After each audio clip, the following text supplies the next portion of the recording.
Good morning. My name is Scott Johansson. I am with the Customer Success Group. Prior to being with Palo Alto, I was a resident engineer, and I was at a customer doing basically the same thing, talking about prevention. 3 years ago, I did an Ignite presentation on preventing successful cyber attacks. It's funny, I'm basically doing the same presentation, but a little bit different, but basically the same concepts. They haven't changed. Been doing this for about 20 years. As far as security, worked on different platforms, but I've been doing Palo Alto Networks since about 2011. So I'm going to kind of go through some of the slides. So I've actually seen these slides. This is what Lee Klarich talks about as far as the 4 pillars of preventing successful cyber attacks. We've got complete visibility, reducing the attack surface, prevent known threats, and prevent unknown threats. So what I'm going to try and do is go over how we look at these different things, how we configure them, and then ultimately tell you about a few case stories that I've gone through and how I did that. So again, we want to make sure that we do it across everything, not just on the firewalls, but across the mobile users, the SaaS, and the public cloud. So how we do this is in the complete visibility, we look at applications, we look at devices, we look at content, and we look at encrypted traffic. If you can't see the traffic, you're not going to be able to block it. The next thing we do is we look at limiting apps that are going out to the internet, such as blocking bad apps or using URL filtering or blocking suspicious websites. Basically, blocking known bad stuff. When we get to prevent known threats, these are antivirus, anti-spyware, vulnerability protections that are known bad. We have signatures for them. They're considered high, medium, and critical alerts that we want to be able to block. There's no reason why you should not be blocking those. And then preventing unknown threats. This is when we look at the exploit techniques that we see in our traps agent. We looked at behavior analytics, which is in the magnifier, and basically looking at things that look suspicious and being able to block that as well. So when you look at our security operating platform, you can see where the firewalls are down at the bottom. We have our advanced endpoint protection, and then now we have our cloud security. All that stuff gets brought up into the app framework, which gives us the ability to then do login service and really hone on it. And what I'm trying to do is I'm trying to explain to you guys how to prevent the attacks in the first place, and then when you do have valid suspicious traffic, that you would have actionable intelligence. So how we do this in looking at the capabilities is we look at the attack lifecycle. So the attack lifecycle at the top is delivery, exploitation, command and control, privileged operations, and exfiltration. So what this is the game plan of the attacker to actually go against our network. So now we have a game plan to protect against it. So what we do is we ask questions, or we try to look at these different areas, and we say in the extensible mobility and SaaS area, these are the areas that we need to have these capabilities to prevent these attacks. Same thing in the data center, looking at exfiltration, and then in the endpoint, looking at exploitation. So I know this screenshot is a little bit of an eyesore, but really it's a game plan to win against the adversaries. And how you look at this is, in the delivery and perimeter breach, you have these components or these requirements or these capabilities that are needed to prevent an attack. So instead of managing portfolios of products, you want to manage portfolios of capabilities. I have to defend against the delivery lifecycle stage. I have to defend against the exfiltration. What capabilities do I need in my environment to do that? And so I really want you to change your thinking of not saying, oh, I need a best of breed for this, and I need best of breed for that, but just what capabilities do I need to prevent the attack in the first place? So how we do this is we have the prevention posture assessment. The prevention posture assessment is a guided survey of about 80 to 90 questions. It takes about 2 hours to do, and it doesn't require you to have a Palo Alto Networks firewall. If you have one, great. But what it does is it basically talks about different areas in your environment, whether it's firewalls, whether it's data center, SaaS, email, encryption, all that kind of stuff. And it kind of goes over everything in your environment to be able to have a good game plan of where you want to go. The next part is the BPA. This is something that Lee mentioned yesterday, the best practice assessment. This requires a Palo Alto tech support file. So it's an internal tool that we have at Palo Alto. We're trying to code a public version for consumers to get to. But for right now, you would talk to your SE partner, and you would give them the tech support file, and then they would give you a report back. And I'll be describing that report in detail in a little bit. But these two things are really helpful in one, looking at just your firewalls and making sure that they're healthy and they're configured the way that you want them to be, and the prevention posture assessment, which is looking at everything in your environment. The third part is just basically building an adoption plan. So we can recommend you need to do this, you need to do that all day long. But the reality is that you need to have resources behind it to be able to do the work. So raise of hands, how many have done a BPA, best practice assessment? Okay, a few people. And how many people have done a PPA, prevention posture assessment? Okay, a few, cool. So when you talk about the build adoption plan, this is where you not only have the resources that you need to do, but you also set the timelines. And then, of course, in this particular case, we actually have our best practices in the Expedition tool. So you can actually use the Expedition tool, which is the new migration tool. It can not only bring in your Palo Alto config, but also you can select remediate and automatically remediate those configurations to best practices, and then you can push those back out. And the last part is just the establish operational confidence. What we do is we give you the ability to measure your progress. So you could do a best practice assessment, look at your environment, set a benchmark, and then you can make those changes and then run the BPA again, and in your trending report, you would see those adoptions or those best practice things go up. We also will talk about the SLR today as well. But the key thing is just measuring. So here's the prevention posture assessment. Again, it's a guided survey. We talk about it from an architecture level. We talk about, do you have IPS at the endpoint? What is IPS? We talk about looking at malware on all ports, things like that. And then, of course, we give you a report that comes out of it. It's a PDF typically. We also have a PowerPoint that goes along with that kind of just makes it easier for your upper management to decipher. And then from that plan, again, we want to have everyone in that room. So meaning like you don't want to have just the infrastructure people, but you want to have like the SOC people, and you want to have the executive sponsors there as well. And what happens is it tends to be an awkward conversation because the SOC people will say, oh yeah, we blocked this, and the network people say, no, we don't. So what it really comes down to is understanding where you're currently at.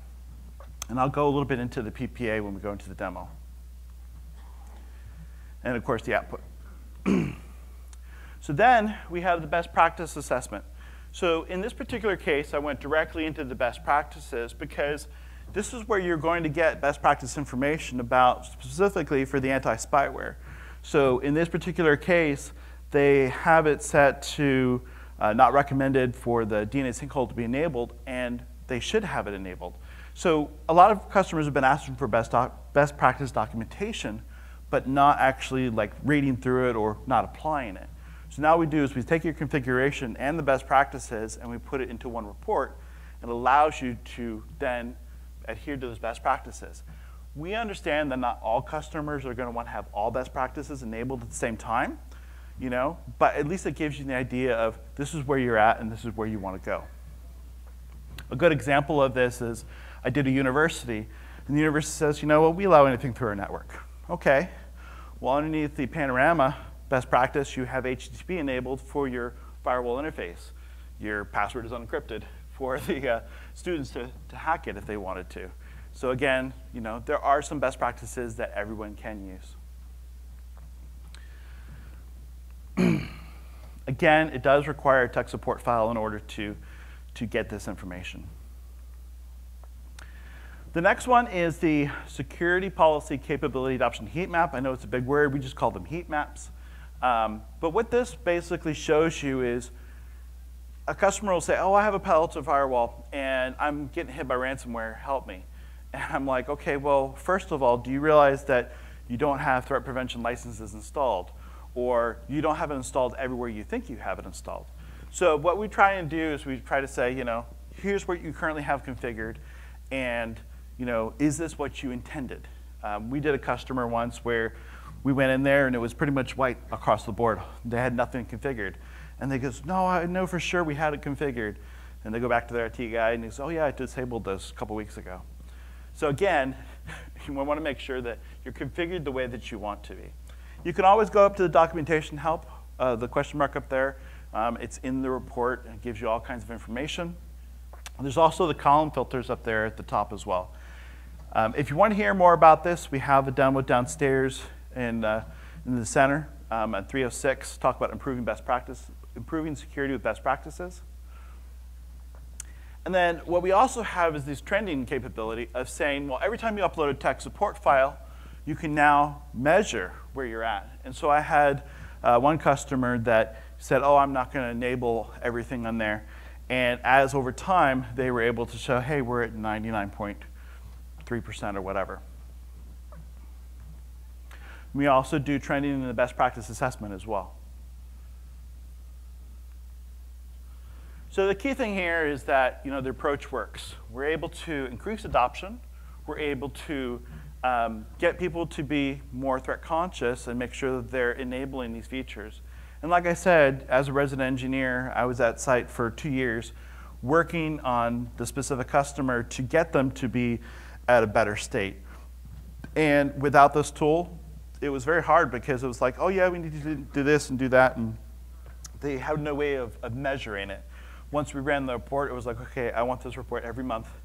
I want to send it up to my director and his director above that. And so now we had a way of basically measuring it and then also showing progress. So beyond that, we go into prevention architecture transformation. And what this is it's basically giving you a path of not only having the recommendations, but where to go after that. So in this particular case, we're talking about the visibility. So you need to do, in the first layer, you need to look at your layer 3, 4 policies, get them to app ID, look at using user ID deployment, and looking at visibility, okay? When you go to level 2, this is where you say, okay, now I want to start blocking unsanctioned applications to the internet. I want to enable threat and wildfire into a block mode, not just to alert. And then a decryption strategy is deployed. Once you go into the third phase, this is where you talk about making sure that all of your policies are set to be into block mode where applicable. And then also to make sure that you have some microsegmentation going on and then having those reporting. It's also very key here to make sure that you reduce your actual policies. Because, for example, you might have 10,000 policies. How can you accurately make sure that everything's done correctly? So what we're trying to do is basically say, here's the plan that you should do. And our professional service group actually put this together. We're working with our partners as well to be able to deliver this. What's key here in the operational transformation is that we make sure that we define our processes. So for example, I have a DMZ workflow where a customer or internal customer wants to put a server in the DMZ. We have a form, and that form says open up port 80 or port 443 out to the internet. We have to update all of those processes to be able to say use an application instead of a port, or make sure that they have vulnerability protection set to block.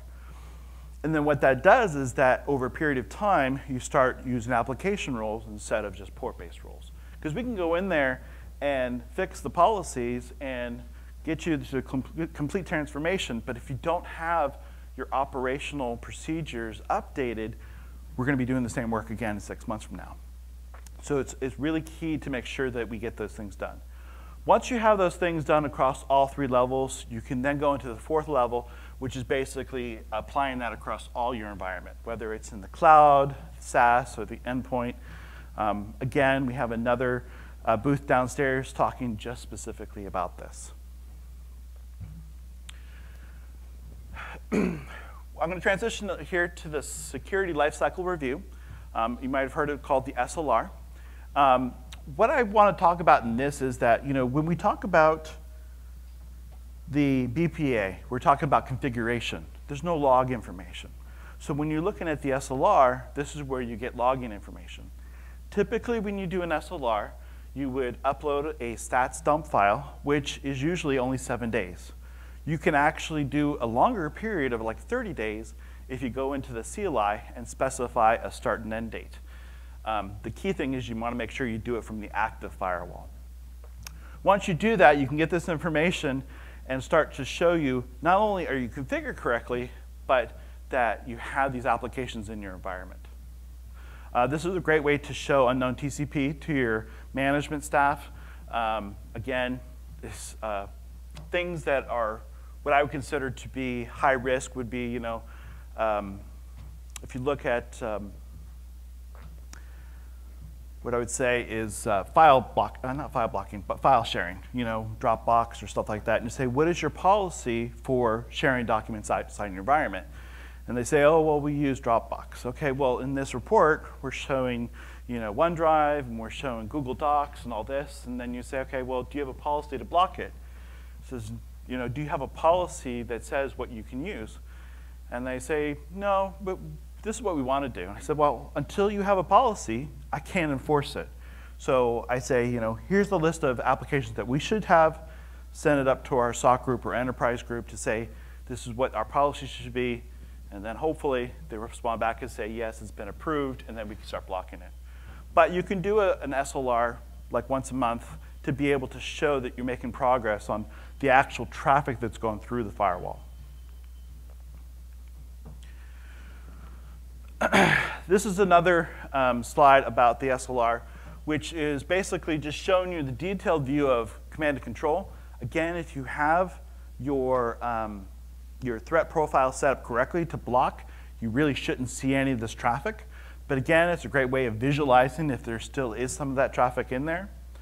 Again, visibility of files being transferred. Again, this is a big way of showing 10 terabytes of data going through a Google website for videos. Again, making sure that you're not exfiltrating that data. And then also looking into your SaaS application usage. So as far as tips and tricks in the customized charts, you can go in there and set the application charts using from the drop-down menu. Once you select that, you can go, and then from there, there's the bar graph to be updated dynamically based on the drop-down list. So I've done this quite a bit of times, mainly because I just want to show just file sharing and just auth services, because typically we don't worry about the lower risk applications. So more things here. We can look at vulnerability exports. We can filter those and then create a table on those as well. So again, if you haven't run SLR, by all means do that. It's a really simple thing to do. It's a great way of getting those reports back based on what you have currently configured.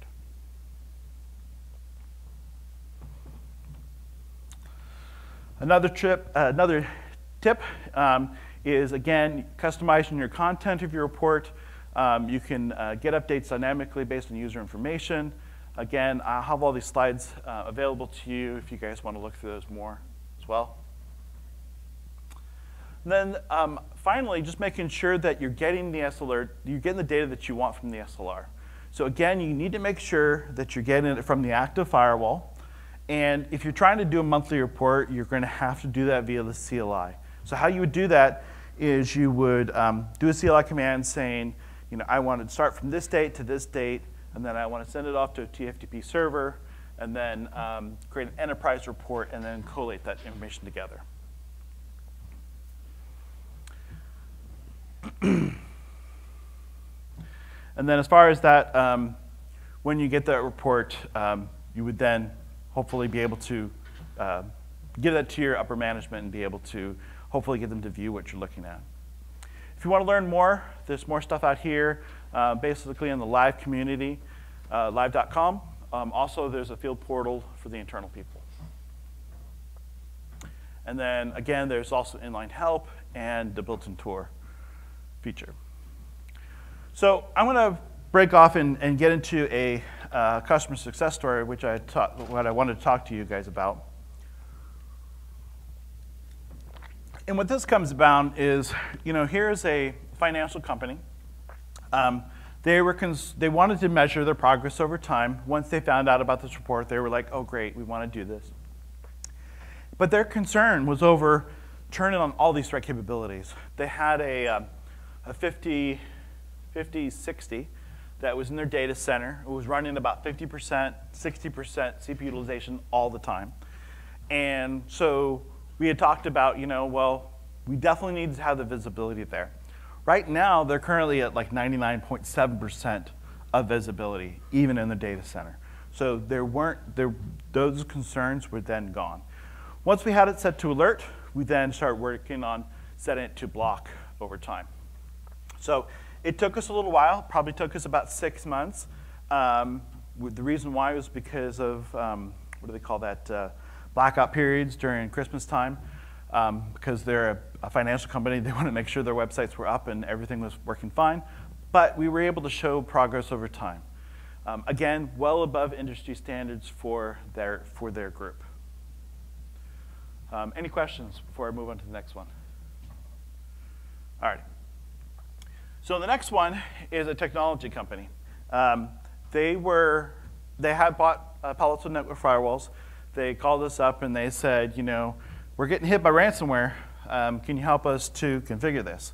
And basically, they had a few licenses, but they didn't have licenses for a threat across everywhere. So what we did is we first put on the threat prevention profiles for blocking ransomware in the sites that they did have licenses. And then where they didn't have licenses, we went ahead and got those licensed. Once we had all these sites set up correctly, they were being blocked. Again, making sure that customers know where they're currently configured. This is a great example of where if they had the best practice assessment to be able to see how they're currently configured and where they need to be. So again, if you haven't run a BPA, very simple to do and get that information. So the third one has to do with being notified by the FBI about Cnc traffic. They come up and they say, we're seeing traffic coming from your IP. You need to take care of it. Next thing you do is you look at the investigation. You say, you know what? We've got to pull about 2 people, and we need outside resources. Bring in whoever to be able to help you guys out. The next thing is looking at over 30 encrypted Cnc instances that were going out the firewall. And you would think you would just block it right away. But incident management basically would say, well, we need to know what they're doing first before they turn everything off. So we found over 500 lab devices that had malicious beacons installed. They had a driver that was malicious. They didn't realize it was malicious, and then they put it in all of their images. So now they had all these lab devices and these 30 basically owned machines. So we created a day X. We didn't know when it was going to happen, but we said, here are all the action items that we're going to do on that day X. Traffic was blocked, and all systems were re-imaged in that same day. Again, I would not want to go through this ever again. So the key thing here is that you want to make sure that your prevention is turned on, you're alerting, and that you're blocking everything that you can. These guys had Palo Alto. They didn't have it configured correctly. And they were, they had poor processes for getting drivers from the internet. So again, we had to do all those things to be able to get them to a safer state. Again, threat profiles, again, set to block. URL filtering best practices, blocking a lot of traffic. We had another instance where we had lab devices that were using GitHub to get information. Because GitHub requires SSH to get some certain things, we basically had to start blocking that. And of course, the people in the lab were like, well, that's not doable. We can't do business that way. And I said, well, if you can authorize that it's you, then you'll be responsible if it gets infected.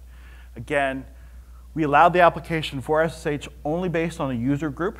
And then, of course, they still had to go through specific threat prevention profiles to make sure that they didn't get hacked again. Again, we did Ssl Decryption. Again, this was a big thing because, Ssl Decryption is not really that hard. It's basically trying to get the political will to do it. So for example, I can install a certificate on my laptop and work on decryption and test that all fine.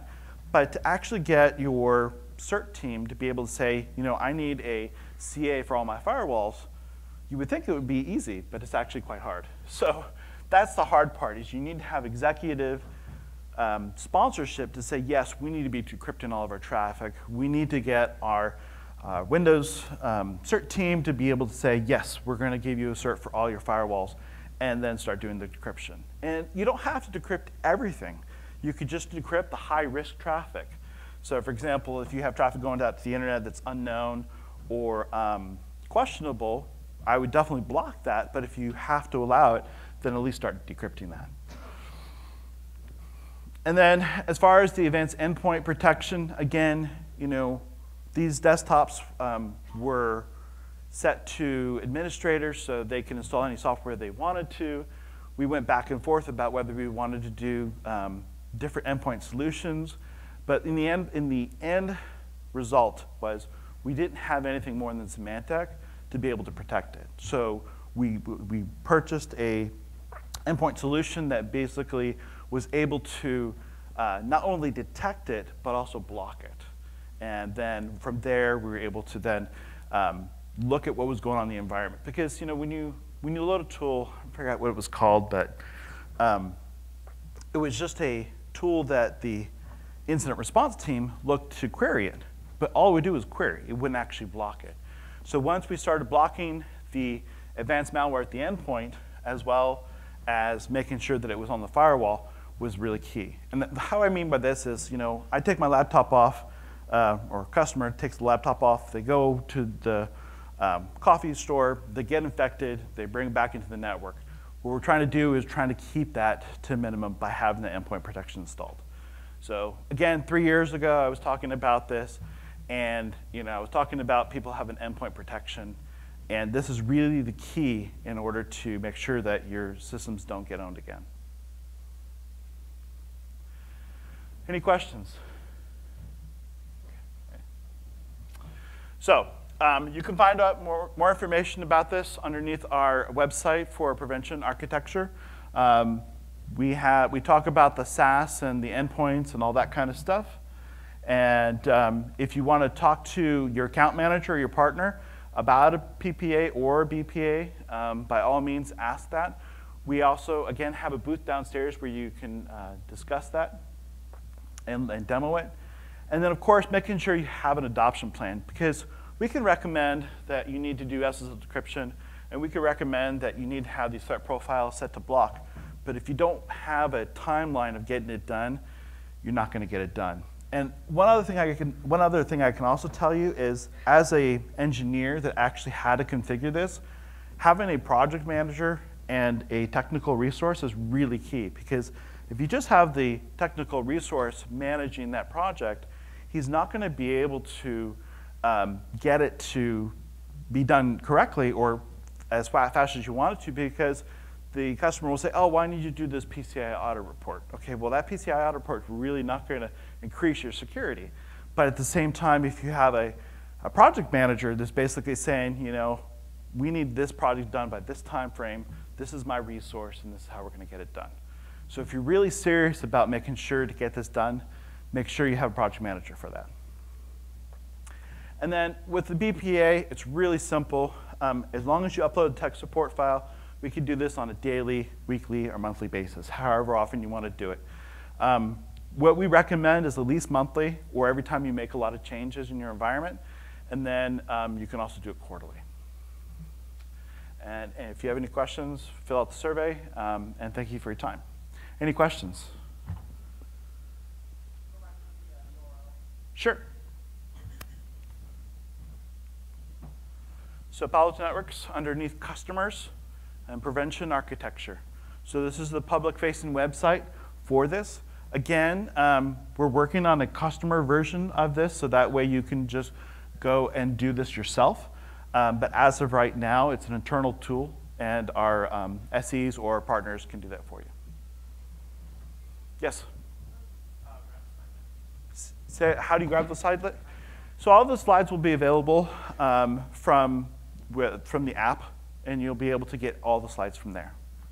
So, and if you still need it, you can always contact us at Customer Success, and we'll be able to get it to you as well.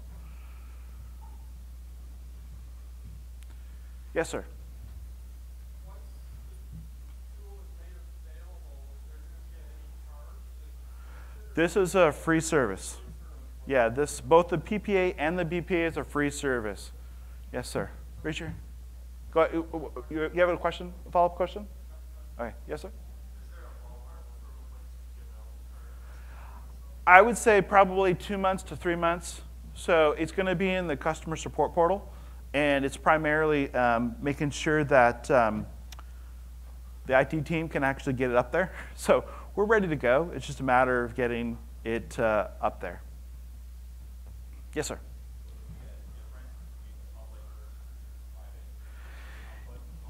Yes and no. So yes, you'll get the same exact report, but you won't have the context for it. So we can give you the report now, and you would see what it means, but you really should be having a discussion with your SE or your partner about what this report does. So I mean, as you read the report once or twice, you can then just do it yourself. But the first 1 or 2 times, you really should be talking with your SE or partner about what they would recommend. So, any other questions? Okay, thank you for your time.